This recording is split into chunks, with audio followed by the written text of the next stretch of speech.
This is Dr. Lyle Jones, Editor-in-Chief of Continuum. Thank you for listening to Continuum Audio.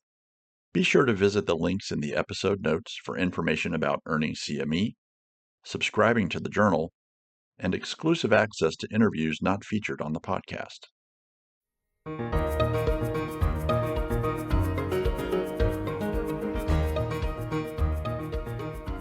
Hi, this is Dr. Teshamae Monteith. Today I'm interviewing Dr. Aileen A. about her article on clinical features and diagnosis of idiopathic intracranial hypertension, which appears in the June 2025 Continuum issue on Disorders of CSF Dynamics. Hi, how are you? Hi, good afternoon. Thank you for being on the podcast. Thank you for inviting me, and it's such an honor to write for the Continuum. So why don't you start off with introducing yourself? So as mentioned, I'm Aileen A. I'm a neuro-ophthalmologist, dually trained in both ophthalmology and neurology. I'm practicing in Grand Rapids, Michigan, Trinity Health, and I'm also the Associate Program Director for our Neurology Residency program. So it sounds like the residents get a lot of neuro-ophthalmology by chance in your curriculum. For sure, they do get fed that a lot.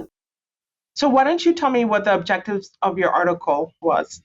Yes, so idiopathic intracranial hypertension, or IIH, is a condition where there's increased intracranial pressure, but without an obvious cause.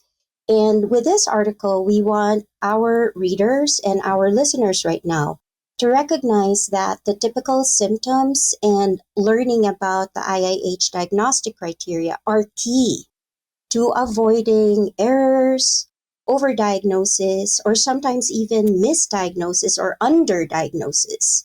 Thus, we help make the most of our healthcare resources. Early diagnosis and management are crucial to prevent disability from intractable headaches or even vision loss. And it's also important to know when to refer the patients to the appropriate specialists early on. So it sounds like your essential points are really getting that diagnosis early and managing the patients and knowing how to triage patients to reduce morbidity and complications. Is that correct? That is correct and very succinct, yes. And so are there any more recent advances in the diagnosis of IIH? Yes, and one of the tools that we've been using is what we call the optical coherence tomography.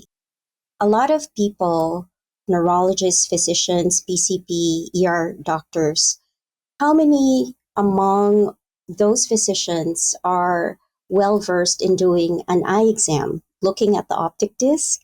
And this is a great tool because it is non-invasive, it is high-resolution imaging technique that allows us to look at the optic nerve without even dilating the eye. And we can measure that retinal nerve fiber layer, or RNFL, and that helps us quantify the swelling that is visible or inherent in that optic nerve. And we can even follow that and monitor that over time. So this gives us another way of looking at their vision and getting that insight as to how healthy is their vision still, along with the other formal visual tests that we do, including perimetry or visual field testing. And then all of these help in catching potentially early changes, early worsening that may happen, and then we can intervene more easily. Great. So it sounds like there's a lot of benefits to this newer technology for our patients. That is correct. So I read in the article about the increased incidence of IIH, and I have to say that I completely agree with you because I'm seeing so much of it in my clinic, even as a headache specialist. And I had a talk with a colleague who said that the incidence of SIH and IIH are similar, and I was like, there's no way, because I can see several people with IIH just in one day. That's not uncommon. So tell me what your thoughts are on the rising incidence of IIH, and we understand that it's a condition associated with obesity, but it sounds like you have some other underlying drivers of this problem. Yes, that is correct. So, as you mentioned, IIH tends to affect women of childbearing age with obesity. And it's interesting because as you've seen that trend, we see more of these IIH cases recently, which seem to correlate with that rising rates of obesity. And the other thing too is that this trend can readily add to the burden of managing IIH because not only are we dealing with the headaches or the potential loss of vision, but also it adds to the burden of healthcare costs because of the other potential comorbidities that may come with it, like cardiovascular risk factors, PCOS, and sleep apnea. So why don't we just talk about the diagnosis of IIH? IIH, Idiopathic Intracranial Hypertension, is also called pseudotumor cerebri, is essentially a condition where a person experiences increased intracranial pressure, but without any obvious cause. And the tricky part is that the patients, they're usually fully awake and alert, so there's no obvious tumor, brain tumor, or injury that causes the increased ICP. It's really, really important to rule out other conditions that might cause these similar symptoms, again, like brain tumors or even the cerebral venous sinus thrombosis. Many patients will have headaches or visual disturbances like transient visual obscurations, we call them TVOs, or double vision or diplopia.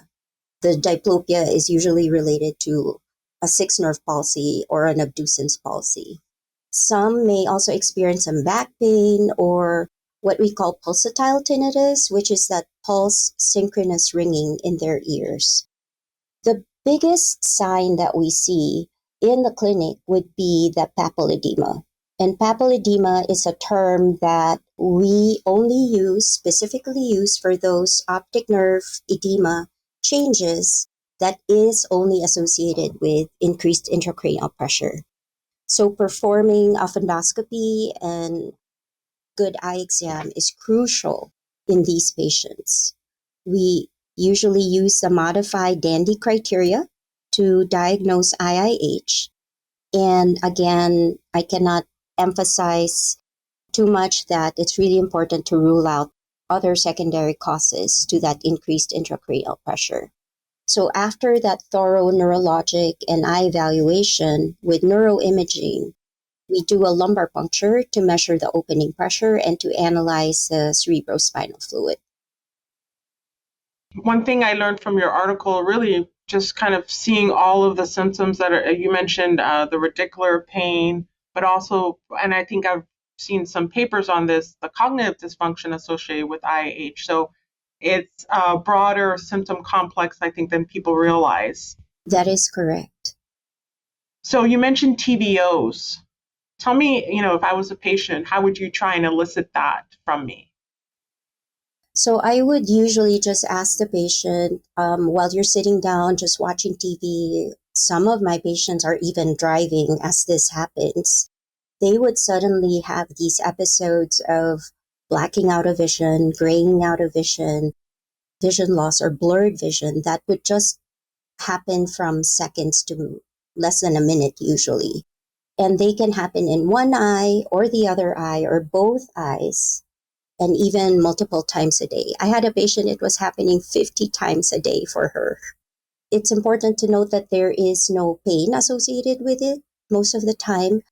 The other thing too is that it's different from the aura that patients with migraines would have, because those auras are usually scintillating and would have what we call the positive phenomena, the flashing lights, the iridescence, and even the fortification that they see in their vision. So definitely TVOs are not the migraine auras.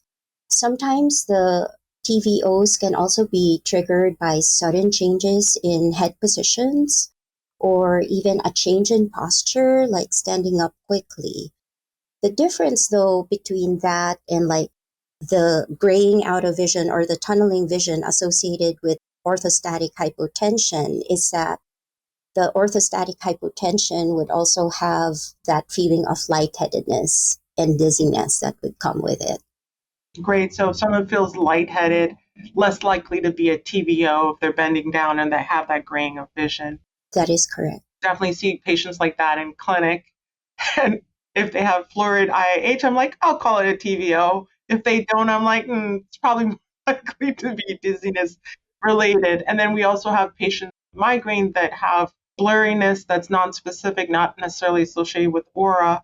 But I think in those patients, it's usually not seconds long. It's usually probably longer episodes of blurriness. Would you agree there, or? I would agree there. And usually the visual aura would precede the headache. That is very characteristic of their migraine, very stereotypical for their migraines. And then it would dissipate slowly over time as well. With TVOs, they're brisk and would not last usually more than a minute. So why don't we talk about routine imaging? Obviously, ordering an MRI, and I read also getting an MRV is important.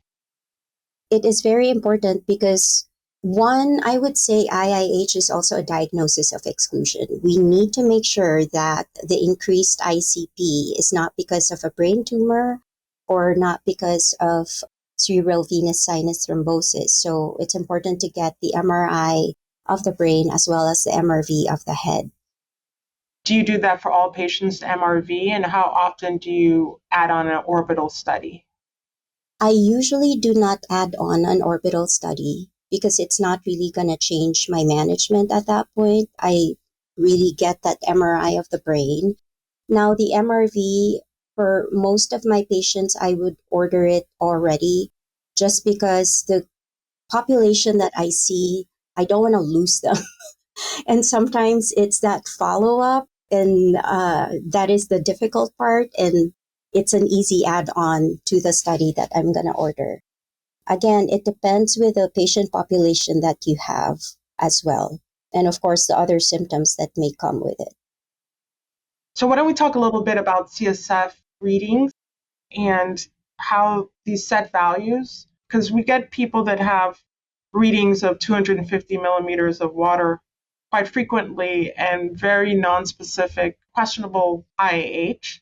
And so talk to me about the set value. Right. So the modified Danby criteria has shown that, again, we consider intracranial pressure to be elevated for adults if it's above 250 millimeters water, and then for kids if it's above 280 millimeters of water. Knowing that these are taken in the left lateral decubitus position. And assuming also that the patients were awake and not sedated during the measurement of the CSF pressure. The important thing to know about that is sometimes when we get LPs under fluoroscopy or under sedation, then these can cause false elevation because of the hypercapnia, that elevated carbon dioxide, and then the hypoventilation that happens when a patient is under sedation. You know, sometimes you see people with opening pressures a little bit higher than 25 and they're asymptomatic. Well, the problem with these opening pressure values is that they can vary somewhat even across the day. People around 25, you can be normal, have no symptoms, and have an opening pressure around 25 or 250. And so I'm just asking about your approach to these CSF values. So again, at the end of the day, what's important is putting everything together. It's the gestalt of how we look at the patient. I actually had an attending tell me that there is no patient that read the medical textbook. So the important thing, again, is putting everything together. And what I've also seen is that some patients would tell me, oh, I had an opening pressure of 50. Does that mean I'm in a dire situation? And they're so worried and they just attach to numbers. And for me, what's important would be, what are your symptoms? Is your headache, right, really bad, intractable? Number two, are you losing vision? Or are you at that cusp where your optic nerve swelling or papilledema is so severe that it may soon lead to vision loss? So putting all of these together and then getting the neuroimaging, getting the LP, I tell my residents it's like icing on the cake. We know already what we're dealing with, but then when we get that confirmation of that number, and sometimes it's borderline, but this is the art of neurology. This is the art of medicine in putting everything together and making sure that we care and manage it accordingly. Let's talk a little bit about IH without papilledema. So let's backtrack. So when a patient will fit most of the modified Dandy criteria for IIH, but they don't have the papilledema or they don't have abducens palsy, the diagnosis then becomes tricky. And in these kinds of cases, Dr. Friedman and her colleagues, when they did the research on this, suggested that we might consider the diagnosis of IIH. And she calls this Idiopathic Intracranial Hypertension without Papilledema, IIH-WOP. They say that if they meet the other criteria for modified Dandy, but show at least 3 typical findings on MRI, so that flattening of the posterior globe, the tortuosity of the optic nerves, the empty sella or the partially empty sella, and even the narrowing of the transverse venous sinuses. So if you have 3 of these, then potentially you can call these cases as idiopathic intracranial hypertension without papilledema. Plus the opening pressure elevation. I think that's key, right? Getting that as well. Yes. Sometimes IIH, WOP may still be a gray area. It's a debate even among neuro-ophthalmologists, and I bet even among the headache specialists. Well, I know that I've had some of these conversations, and it's clear that people think this is very much overdiagnosed. So that's why I wanted to plug in the LP with that as well. Right. And again, we have not seen yet whether is this a spectrum, right, of that same disease just manifesting differently, or are they just sharing a same pathway and then diverging?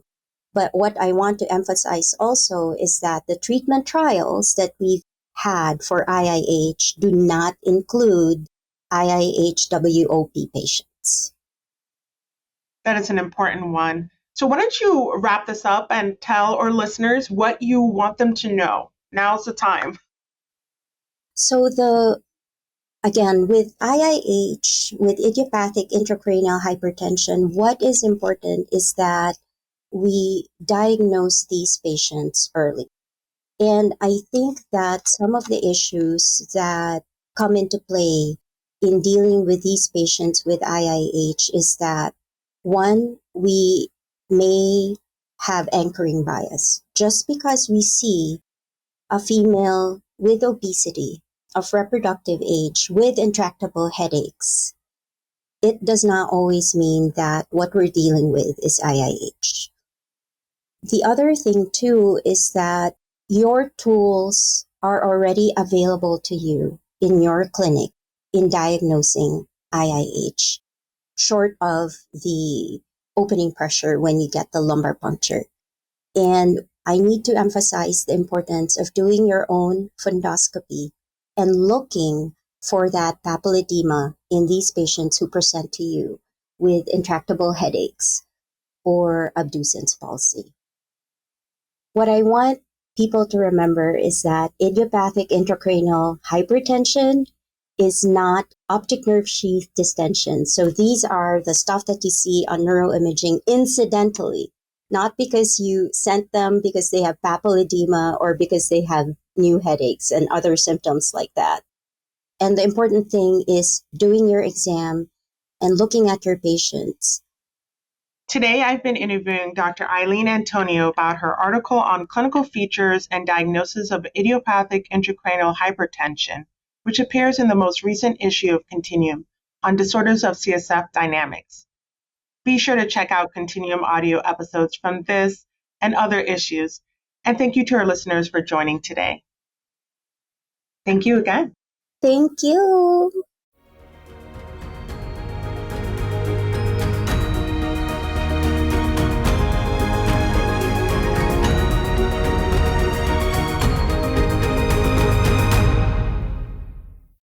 This is Dr. Teshamae Monteith, Associate Editor of Continuum Audio. If you've enjoyed this episode, you'll love the journal, which is full of in-depth and clinically relevant information important for neurology practitioners. Use the link in the episode notes to learn more and subscribe. AAN members, you can get CME for listening to this interview by completing the evaluation at continpub.com/audiocme. Thank you for listening to Continuum Audio.